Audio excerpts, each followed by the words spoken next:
எசேக்கியேல் 38:8. அநேக நாட்களுக்கு பிற்பாடு நீ விசாரிக்கப்படுவாய். பட்டயத்துக்கு நீங்களாகி பற்பல ஜனங்களிலிருந்து சேர்த்து கொள்ளப்பட்டு வந்தவர்களின் தேசத்தில் கடைசி வருஷங்களிலே வருவாய். நடுநாள் பாழாய் கிடந்து பிற்பாடு ஜாதிகளிலிருந்து கொண்டு வரப்பட்டவர்கள் எல்லாரும் சுகத்தோടെ குடியிருக்கும் இஸ்ரவேலின் மலைகளுக்கு விரோதமாய் வருவாய். அவர்கள் இல்லாமல் அஞ்சாமல் குடியிருக்கும் போது அநேக நாட்களுக்கு பிறகு நீ விசாரிக்கப்படுவாய். கோகு மாகோகு கூட்டத்தை பத்தி ஆண்டவர் சொல்றார்.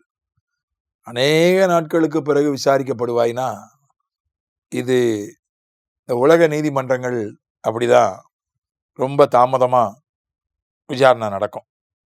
வருஷ கணக்கில் போன ஆட்சியில போட்ட வழக்கு அது இந்த ஆட்சியில எடுத்துக்கிட்டு நிற்கும்.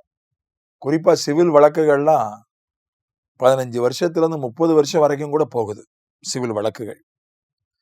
காரணம் அவ்வளவு எண்ணிக்கை, அளவுக்கு அதிகமான வழக்குகள். என்ன செய்ய முடியும்? நீதிபதியால அவ்வளவுதான் செய்ய முடியும். அளவுக்கு அதிகமான வழக்குகள்.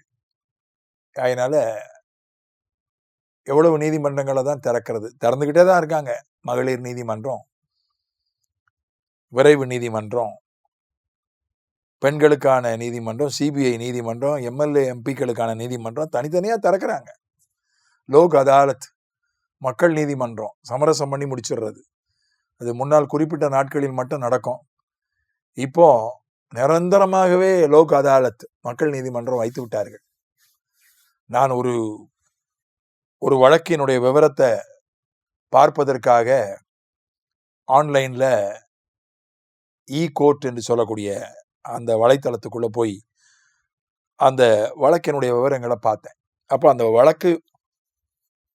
அந்த நீதிபதி ஒரு நாளைக்கு எத்தனை வழக்குகளை அவர் தொடுகிறார் என்று அந்த பட்டியலை பார்த்தேன்.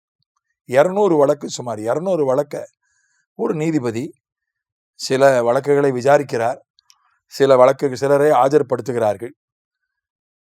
அது மாதிரி 200 வழக்குகள் பட்டியலில் இருந்துச்சு ஒரு நீதிபதிக்கு. ஆச்சரியமா இருந்துச்சு. 200 வழக்குகளை அவர் தொட்டும் கூட வருஷ கணக்கில் ஆகுது. சரி, ஆண்டவருக்கு அந்த பிரச்சனை இல்லையே. ஆண்டவருக்கு அந்த பிரச்சனை இல்லை. அவருக்கு நேரமோ தூரமோ எந்த கட்டுப்பாடும் கிடையாது. அவருக்கு விசாரிச்சுதான் தெரிஞ்சுக்கணும்னு அவசியம் இல்லை. எல்லாம் அவருக்கு தெரியும். ஒரு நொடியில் அவர் தீர்ப்பு சொல்லிடலாமே. ஆனா அநேக நாட்களுக்கு பிறகு நீ விசாரிக்கப்படுவாய் என்றுதான் கோகு கூட்டத்தை பார்த்து ஆண்டவர் சொல்றார். இப்ப சாத்தானை உதாரணத்துக்கு எடுத்துக்கொள்ளுங்க. அவன் லூசிஃபரா பரலோகத்துல இருந்தான். பெருமை கொண்டதுனால அவனை கீழே தள்ளினாரு. அவன் நியாயம் தீர்க்கப்பட்டான். அப்படிதான் யோவான் 16 சொல்லப்பட்டிருக்கிறது. இந்த உலகத்தின் அதிபதி நியாயம் தீர்க்கப்பட்டபடியினால் நியாய தீர்ப்பை குறித்து கண்டித்து உணர்த்துவார். இப்ப ஏற்கனவே அவன் நியாயம் தீர்க்கப்பட்டுட்டான். அவனை மேல இருந்து கீழே தள்ளிட்டார். ஆனா அதுக்கப்புறம் அவன் சும்மா இருந்தானா? இருக்கல. மறுபடியும் அவன் ஏமாத்து, வஞ்சகம் புரிஞ்சான். பெருமைக்கு கொஞ்சம் வேகமா விசாரணை வந்துருச்சு. ஆனா அதுக்கப்புறம் ஏமாத்துல இறங்கிட்டான். ஃப்ராட் ஆயிட்டான். அவன் ஏமாத்து, வஞ்சகன் ஆயிட்டான். பிசாசு பொய் சொல்றது, நாடகம் ஆடுறது, ஏமாத்துறது. ஆனா உடனே தண்டனை, சிலுவையில ஒரு தண்டனை கொடுத்தாரு. அவன் தலையை நசுக்கினார். அவனுடைய ஆயுதங்களை பிடுங்கி கொண்டார். அவனுடைய அதிகாரங்களை பிடுங்கி கொண்டார். மரணம், பாதாளம் என்கிற அதிகாரங்களை பிடுங்கி கொண்டார். அவனுடைய ஆயுதங்களை எல்லாம் பிடுங்கி கொண்டார். அவனை நிராயுதபாணி ஆக்கிட்டார். சிலுவையில ஒரு தண்டனை அவனுக்கு கொடுத்தார், 2வது தண்டனை. அப்போனையும் அவன் திருந்தினானா? திருந்தல. இன்னும் பொய் சொல்லிக்கிட்டு ஏமாத்திக்கிட்டு யாரை விழுங்கலாமோ என்று வகை தேடி சுற்றி அலைந்து திரிகிறான். அப்புறம் 4வதா அவனை 1000 வருஷம் அரசாட்சியில் 1000 வருஷம் பாதாளத்தில் அடைப்பார்.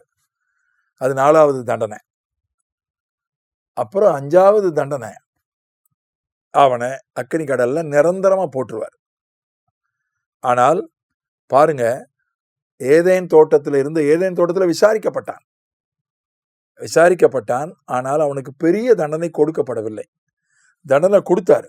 உன் தலைய ஸ்ரீயின் வித்து நசுக்குவார்னு தண்டனை கொடுத்தாரு. ஆனால் அது நிறைவேறுவதற்கு 6000 வருஷம் ஆயிப்போச்சு. சில நேரங்கள்ல சிலரை ஆண்டவர் கொஞ்சம் தாமதமாக தான் விசாரிப்பார். சில நல்லவங்க சாகும்போது என் மனசுல எனக்கு என்ன வரும்? ஃப்ராடு பண்ணிட்டு, பொய் சொல்லிக்கிட்டு, மற்றவங்க பொருளை அபகரிச்சுக்கிட்டு அலையிறவன்லாம் நல்லா இருக்கானே, நல்லவன் சாவுறானேன்னு ஒரு எண்ணம் வரும் எனக்கு.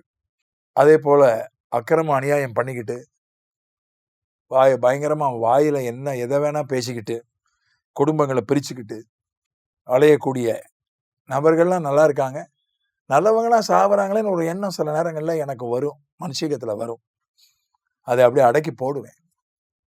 ஆனா தெய்வம் நின்று கொள்ளும்.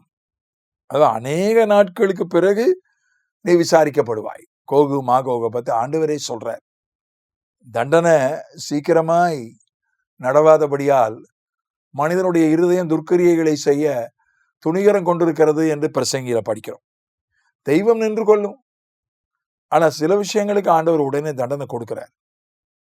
பெருமை, தேவனை பரீட்சை பார்க்கிறது.